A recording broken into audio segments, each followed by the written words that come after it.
حضرت سیدہ خاتون جنت سلام اللہ علیہا جب میدان محشر میں آپ گزرے گی نا پل صراط سے تو منادی ندا دے کر کہے گا، منادی ندا دے گا من بطنان العرش، عرش کے اندر سے آواز آئے گی، یا اہل المحشر نکسوا رؤوسکم غضوا ابصارکم حتی تمر فاطمہ بنت محمد علی الصراط۔ اے معاشر والو آنکھیں بند کرو، سر جھکاؤ، 70,000 حوروں کے جھومر میں مصطفیٰ کی بیٹی گزرنے والی ہے۔ مصطفیٰ کی بیٹی پل صراط سے گزر رہی ہے، فاطمہ بنت محمد آ رہی ہے، ارے جس کے بال کو سورج نے بھی نہ دیکھا تھا۔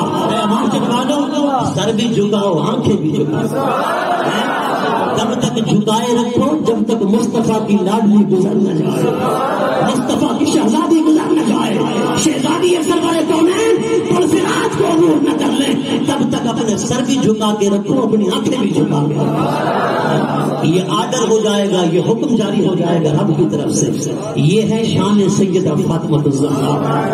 اللہ اکبر۔ حضرات گرامی، ہم تو اپنے منہ سے ان کی عظمتیں بیان کر ہی نہیں سکتے، یہ بس نام لکھوانا ہوتا ہے، نام ان کے نوکروں میں نام لکھا جائے، گداگروں میں نام لکھا جائے۔ خدا کی عزت کی قسم سیدہ فاطمہ الزہرا کے گداگر بن جاؤ، سیدہ فاطمہ الزہرا کے نوکر بن جاؤ۔ کیوں کہ آقا علیہ السلام کی ذات سے 2 فیض چلے ہیں، ایک فیض نبوت کا، دوسرا فیض ذات کا۔ نبوت کا فیض تو ہر کسی کو ملا، ذات کا فیض صرف سیدہ فاطمہ کو ملا، صرف سیدہ فاطمہ کو ملا ہے۔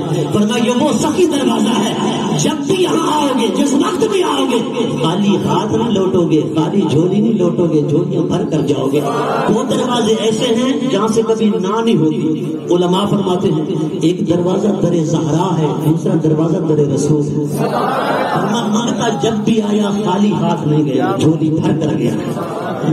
دعا ہے اللہ رب العزت ہمیں آپ کی عظمت، شان، محبت کو سمجھنے کی